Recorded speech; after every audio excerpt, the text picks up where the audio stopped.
عربی میں تعریف کے لیے لفظ ہے مدح. مدح اردو میں مدح کرنا، مدح. اور ثنا، اس کو بھی ہم ثنا اردو میں بھی استعمال کرتے ہیں. اور شکر کے لیے لفظ ہے شکر.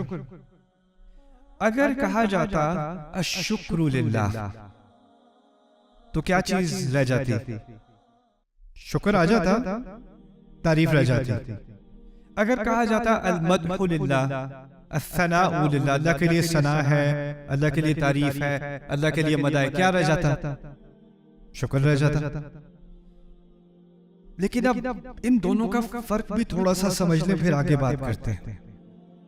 دیکھیں، اگر آپ نے کسی کا خوبصورت گھر دیکھا چلتے چلتے، آپ کے بڑا خوبصورت گھر ہے، آپ نے شکر کیا، تعریف کی ہے؟ تعریف کی ہے.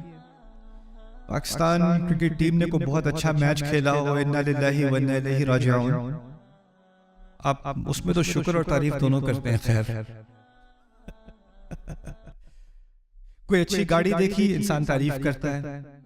کوئی پیارا سا بچہ دیکھا، انسان تعریف کرتا ہے. کوئی اچھے کپڑے دیکھے، اچھا کھانا کھایا، تعریف کرتا ہے. کوئی خوبصورت منظر دیکھا، کوئی پہاڑ دیکھا، تعریف کرتا ہے. لیکن شکر اور جگہ ہوتا ہے، اور جس چیز کی آپ تعریف کرتے ہیں لازمی نہیں کہ اس کا آپ شکر کریں. اگر آپ ایک بچے کی، کیوٹ سے بچے کی تعریف کر رہے ہیں تو آپ بچے کا شکریہ ادا نہیں کرتے، کوئی سینس نہیں بنتی. کوئی خوبصورت گاڑی ہے تو اس کی گاڑی کے پاس آ کے آپ گاڑی پہ ہاتھ رکھ کے اس کا شکریہ ادا نہیں کرتے. تعریف ضرور کر دیتے ہیں، بڑے مزے کی گاڑی، لیکن آپ اس کا شکر ادا نہیں کرو گے، شکر کی کوئی تک نہیں بنتی. اسی طرح اس کا متضاد بھی صحیح ہے. کبھی کبھی ایسا ہوتا ہے کہ آپ کسی کا شکر ادا کرتے ہیں لیکن وہ تعریف کے لائق نہیں ہوتا. ایسا بھی ہو سکتا ہے. ابراہیم علیہ السلام کو وہی دین سکھایا گیا جو ہمیں سکھایا گیا. ہمیں کیا دین سکھایا گیا؟ انشکر لی ولی والدیک، اپنے رب کا شکر کرو اور دونوں والدین کا شکر کرو. شکر کی بات کی ہے نا، تو جو حکم ہم پر ہے وہی ابراہیم علیہ السلام پر ہے. اب ابراہیم علیہ السلام کے والد محترم شکر کے تو مستحق ہیں، والد ہے، لیکن تعریف کے مستحق ہے کہ نہیں؟ نہ. فرعون نے موسیٰ علیہ السلام کی پرورش کی محل کے اندر، اور بعد میں اپنا احسان بھی جتلایا. جب موسیٰ علیہ السلام واپس آئے تھے، کہا تھا الم نربک فینا ولیدا ولبثت فینا من عمرک سنین، تمہیں اتنے عرصے ہم نے تربیت یہاں نہیں دی، کتنے سال تم نے ہمارے یہاں نہیں گزارے. کبھی تم سے کرایہ لیا تھا؟ کبھی تم سے کوئی معاوضہ لیا تھا؟ احسان جتلانے والی بات ہے نا. اور آگے سے موسیٰ علیہ السلام نے بھی جواب میں کہہ دیا تھا وَتِلْكَ نِعْمَةٌ تَمُنُّهَا عَلَيَّ، یہی تو میرا یہ آپ کا ایک مجھ پر احسان ہے جو آپ نے مجھ پہ کیا.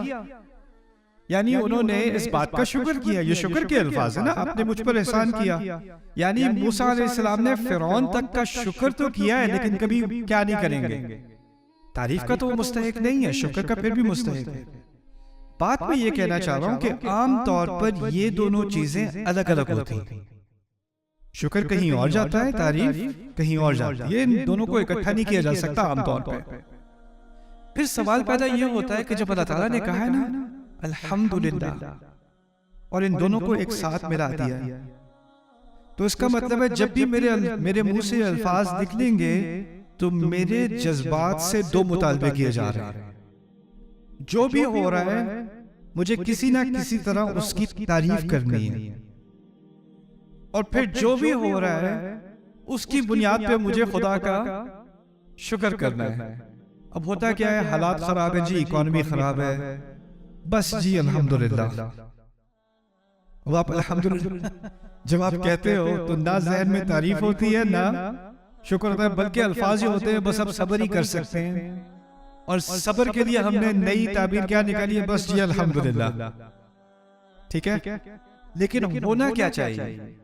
مشکل کے اگر اللہ نے مجھے اس مشکل میں ڈالا ہے تو یہ مشکل بھی تعریف کے لائق ہے.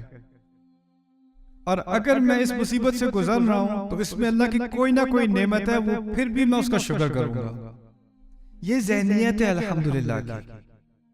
دونوں چیزوں کو کمبائن کر